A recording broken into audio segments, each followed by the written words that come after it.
Hey party people, my name is Amy Rebecca and welcome back to my channel. As requested, today I'm going to be sharing some of my top tips for a better night's sleep and how to beat insomnia. I don't sleep well. That's why I have these bags under my eyes. So trust me, if there is some kind of product or hack or tip out there to help you have a better night's sleep, I have probably tried it. And today I'm going to be sharing my favorites with you. If you're new here, welcome. I didn't mean my eyes to look so judgy when I said that. But if you like positive vibes, then why not go ahead and subscribe. For those of you who are back, thank you for coming back. The first thing I want to say before we even jump into some of the products I'm going to talk about and some of the tips is if you have ongoing insomnia and you find it very difficult to sleep and it's over a prolonged period, then talk to a doctor. I'm just some loon on YouTube, right? I'm not a healthcare professional. These tips have worked for me. They might work for you, but if you are experiencing a prolonged period of sleeplessness, then that can be really bad for your health, and it can also be a symptom of something else. So please bear that in mind, because nothing can substitute for the advice of an actual trained professional doctor. So the first thing that you guys know I love in general life, but especially love when it comes to having a better night's sleep, is using essential oils. I have my handy dandy essential oil diffuser. I put this next to my bed at night, and I love this one because you can set it for 1 hour or you can set it for 3 hours, and it also has lights on it. You guys might remember that in the past I used to use a mixture of lavender and bergamot essential oils to help me sleep at night, and that mixture worked really well for me. But now I'm using something different that I love even more. I'm using the Tisserand Sleep Better diffuser oil. This brand. If you're into essential oils or you're thinking about getting into essential oils, I 10 out of 10 recommend them. They're cruelty-free, made in the UK, 100% natural essential oils, just like all the good stuff. I started out by using their essential oil roller balls, which you can just dab onto your pulse points. I got a pack of them for Christmas, and in that was the Sleep Better Pulse Point rollerball, which I would apply a little bit of that before bed, and it always helped me to just relax and get ready to sleep. And so I went onto their website to see if they had anything similar in a diffusible essential oil, and now we got the dream team. I love this. It's very relaxing. It's a very nice smell. It's jasmine, sandalwood, and lavender. I know a lot of people don't like lavender. I know a lot of you really don't like it, but it is very relaxing, and I think with the other scents this isn't too overbearing. Along the same kind of vein as that, I definitely recommend, if you haven't already, trying out the Batch Rescue Remedy night drops. Like, at this point, why are Rescue Remedy not paying me commission? Because I talk about them so frequently. I always keep the daytime version of this in my bag because it's perfect if you suffer from stress or anxiety. It really helps to take the edge off.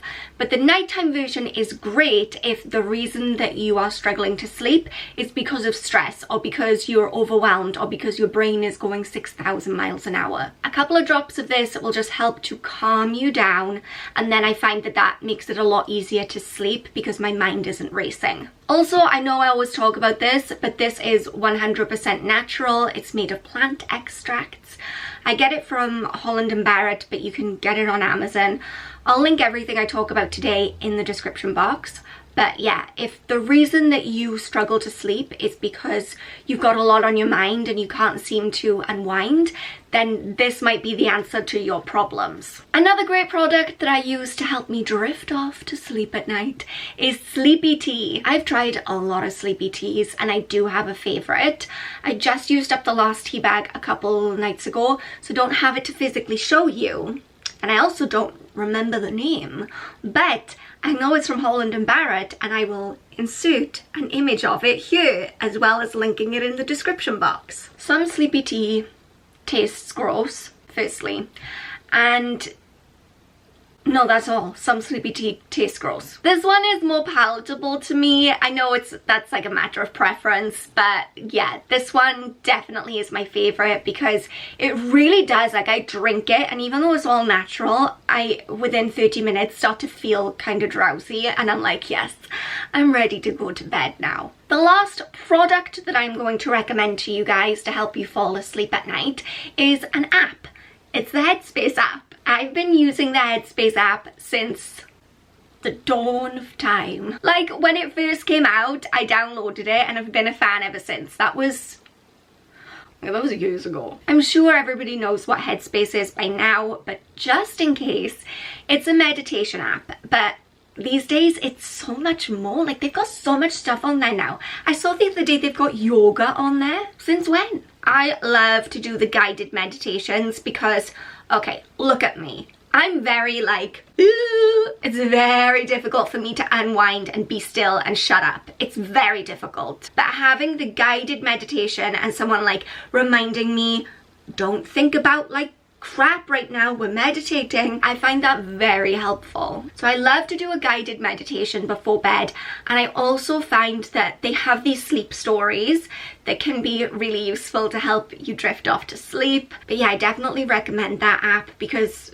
these days it has so much packed into it that you can use it not just at bedtime but also for yoga, for your daily meditation, and I think it's great. The last two recommendations I have for you are not things that you buy, they're not things that you have, but definitely things that help to get you into the right mindset to go to sleep. The first one is bedtime yoga. There's a difference, okay, there's a difference between yoga and bedtime yoga. You don't really want to be doing like a bunch of downward facing dogs and planks before I go to bed. It's more of a, let's just unwind and relax and move like this. Well, not really like this, I mean it's yoga. I recommend checking out Yoga with Adriene. She's my fave. She has a channel here on YouTube. All of her yoga videos are amazing, but her bedtime yoga videos are just so relaxing. You know, a lot of what I've been talking about here is getting your mind to relax,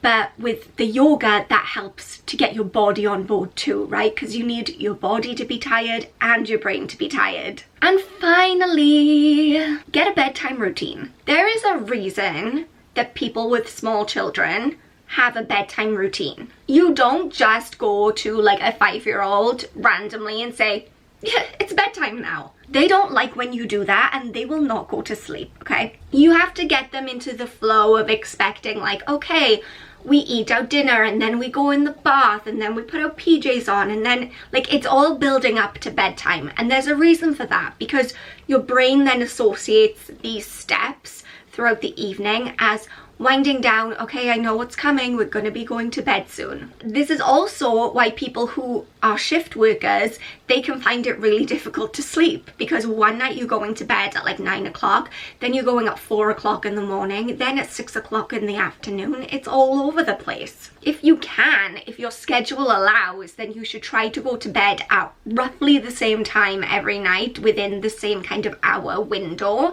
And even if you can't do that, have a set of steps that you do every night before you go to bed. So for me, it's brushing my teeth, doing my skincare routine, then doing some of my manifestation journaling. I'll do a meditation, and then by the time I get into bed, I'm like ready to sleep. As opposed to if I just went from watching Real Housewives to then being like, okay, well, I'm gonna try and go to sleep now straight away. I wouldn't. I'd be up thinking about all the gossip that's going on in Beverly Hills, you know? Who's Kyle Richards pissed off this week? Anyway, those are my tips to help you get a better night's sleep. I hope that you can find these helpful because I know how awful it is when you're struggling to sleep. If you have any tips that you would like to share with us, please go ahead because I'm always on the lookout for new ones. Leave them in the comment section down below. But until next time, thank you guys so much for watching. Remember that I love you so much and you are enough just as you are. Bye guys.